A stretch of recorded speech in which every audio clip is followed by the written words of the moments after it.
Olá pessoal do terceiro ano, vamos iniciar com a nossa primeira aula do terceiro bimestre, ok?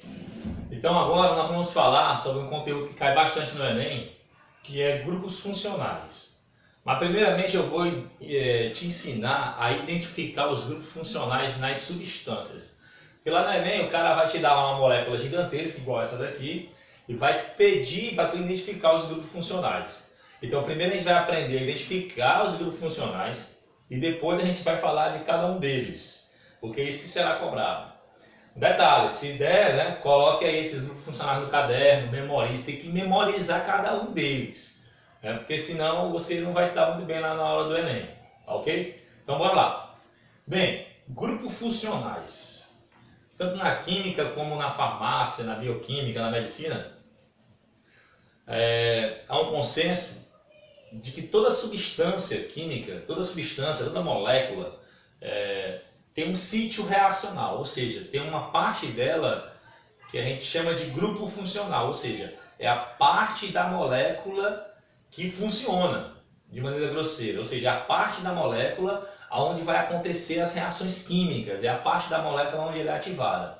Então toda molécula ela pode ter um grupo funcional ou mais de um grupo funcional. Então esses grupos funcionais, eles são chamados de grupos funcionais oxigenados ou nitrogenados ou sulfônicos. A gente vai estar conhecendo cada um deles. Mas o importante é que tu saiba o quê? Que o grupo funcional na molécula é a parte da molécula responsável pela sua reatividade, é a parte da molécula onde acontecem as principais reações. Então, para ficar mais fácil, eu trouxe aqui dois exemplos. Então, por exemplo, nós temos aqui a representação da serotonina, que é uma substância química que age no sistema nervoso responsável pelas funções do sono. Então, na serotonina, tu pode ver aqui que é uma molécula orgânica, porque tem o carbono como elemento químico principal. Mas aí lá na hora ele vai te pedir para tu selecionar os grupos funcionais, aí tu tem que ter um conhecimento dos grupos funcionais. Então tu vai olhar aqui para a molécula da serotonina e vai dizer, ó, tu vai marcar, né? Aqui é um grupo funcional, onde tem esse NH. Esse grupo funcional é o grupo das aminas. Amina.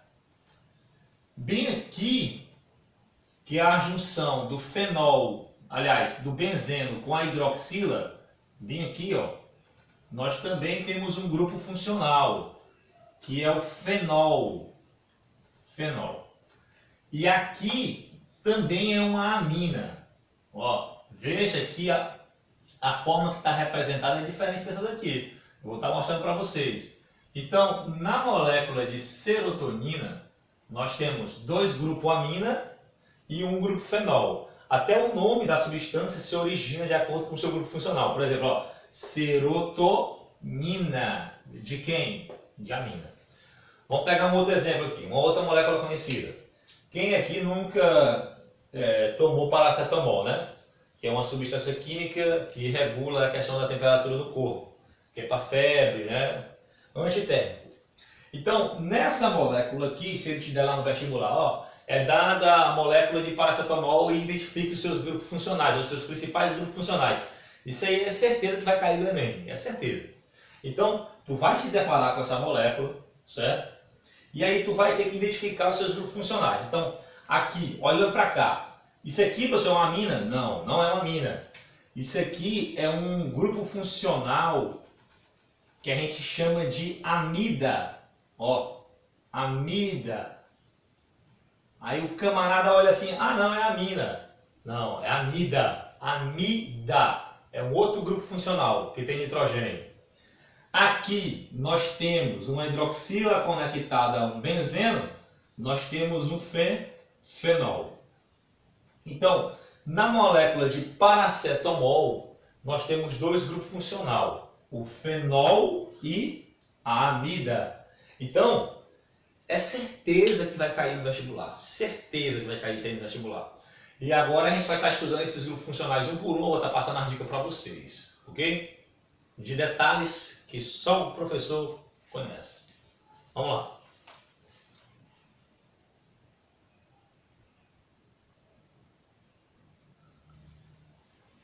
Então, agora vamos conhecer as principais representações dos grupos funcionais oxigenados, aqueles que contêm oxigênio.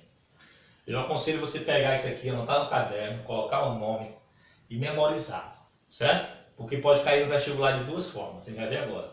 Bem, aqui eu tenho as representações das funções oxigenadas nas suas fórmulas estruturais, quando aparecem as ligações sigma e π, fórmula estrutural.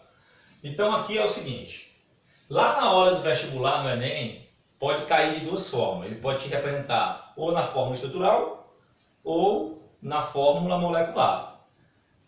Quando o vestibular quer ferrar com um camarada que não estuda, ele coloca na fórmula molecular. Então eu vou mostrar para vocês das duas. Então vamos lá. Primeiro, toda vez que você vê uma hidroxila ligada a um hidrocarboneto, nós chamamos esse cara aqui de álcool. Ou seja, a função oxigenada dele é o álcool. Certo? Ele pode vir assim na fórmula estrutural ou ele pode vir representado na fórmula molecular. Como assim? Ele não mostra as ligações, ele coloca assim, ó, CH3OH. Quando você vê isso aqui lá na hora, ligado a um hidrocarboneto, então a função é álcool. Função álcool. Bem, tá aqui o álcool. Toda vez que a hidroxila estiver ligada ao hidrocarboneto. Agora aqui, nessa molécula, nós chamamos isso aqui de enol. Enol. Por que enol? Por causa da dupla ligação. Nós temos a dupla ligação aqui, ó. A dupla ligação é um hidrocarboneto da família dos alcenos, eno, por isso tem esse en aqui de enol. Dupla ligação da família dos alcenos e a hidroxila. Então, toda vez que você vê uma hidroxila ligada a um alceno, o nome dele vai ser enol, ou seja, vai ser um enol, tá ok? Por isso tem que estar memorizando. E a fórmula molecular, como é que seria? Se eu colocar um 3 bem aqui, como é que ficaria? Ficaria assim, ó, a fórmula estrutural resumida, CH3, CH3, CHOH. Então tem que tomar muito cuidado para não confundir com outra função oxigenada, certo? Então, hidroxila ligada a um hidrocarboneto da família dos alcanos, álcool. Hidroxila ligada a um hidrocarboneto da família dos alcenos, enol. Ok? Então vamos lá. Hidroxila ligado a um benzeno. Ó, em qualquer região do benzeno, não importa. Pode ser aqui, não importa. O nome dessa função química aqui vai ser fenol. Ele é um fenol. A gente utiliza ele para fazer desinfetante, vários produtos químicos de limpeza, porque ele é bactericida. A gente vai ter aulas específicas de cada um deles. Certo? Outro composto químico bem conhecido é o ácido carboxílico. Ácido carboxílico. Ácido carboxílico. Bem, o grupo funcional aqui é esse camarada aqui, ó. Toda vez que você olhar para uma molécula e encontrar esse formato aqui, uma hidroxila ligada ao grupo carbonila. Quando eu tenho C-O, esse C-O é chamado de carbonila. Carbonila. Você vai ver que a carbonila é presente em outras funções orgânicas. Mas, para efeito de vestibular, olhou C-OH, ácido carboxílico. Ele vai aparecer assim ou ele vai aparecer assim, ó. Por exemplo, aqui nesse caso, HCOOH.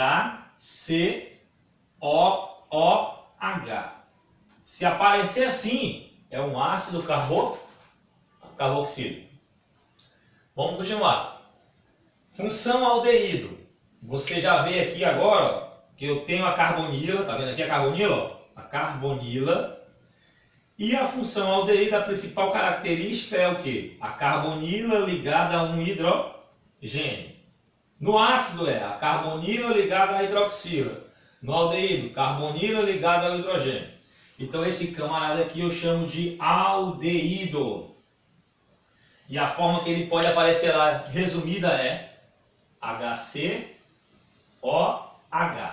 No lugar desse H, eles podem colocar um R, viu? Esse R significa dizer que tem uma cadeia de hidrocarboneto atrás do grupo funcional, tá? Pode ser assim também. Esse R é uma quantidade de hidrocarbonetos que fica antes. Por exemplo, CH3, CH2, aí depois eles colocam COH. Então esses dois aqui seria representado por esse R, tá? Hidrocarbonetos atrás. Aqui nós temos o que nós chamamos de cetona. Cetona. Veja aqui a carbonila novamente. Mais um detalhe. Só pertence à função cetona se a carbonila, que é esse grupamento aqui, estiver conectado, estiver ligado com dois carbonos. Ou seja, a carbonila tem que ser secundária, certinho? Por exemplo, se fosse um hidrogênio bem aqui, não seria cetona, seria aldeído. Mas para ser cetona, a carbonila tem que estar ligado com dois carbonos. Aí é cetona, certo? Cetona de acetona. Quem nunca usou acetona? Que é tóxico, viu? Então, ó, por exemplo, se eu fosse representar a acetona na sua fórmula mais simples, seria como? CH3O, aliás, CH3CO, CH3. Tem que tomar cuidado para não confundir com éter, que é bem parecido, certo? Vamos continuar. Aqui eu tenho o éter, éter de petróleo, porque é derivado do petróleo, certo? Substância líquida incolor. O principal elemento químico é o oxigênio. Para ser éter, tem que ter o oxigênio também entre dois carbonos. Aí é éter. E aí, fazendo aqui sua fórmula mais simples, eu tenho CH3O, CH3. No vestibular pode aparecer assim, ó, R, O, R. Certinho? Lembrando que o R são cadeias carbônicas. Nós temos aqui também o éster. Éster. Não confunda éter com éster.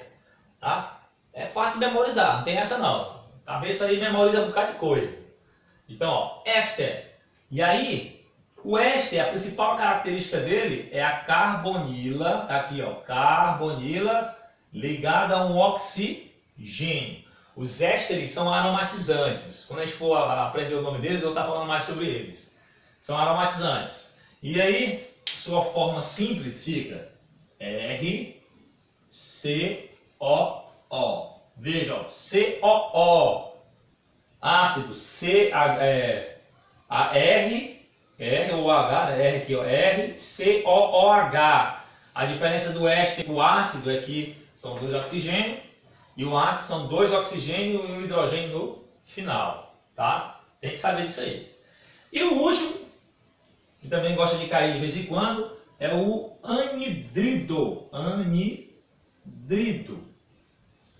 É uma função oxigenada que é formada através da junção de um éster com um ácido, né? Mecanismo de reação. Ou seja, tu vai olhar aqui, ó, duas carbonila, nós temos, ó, duas carbonila ligadas a um oxigênio. Olhou lá, duas carbonila conectadas através de ligações químicas com um oxigênio, a função química é o anidrido.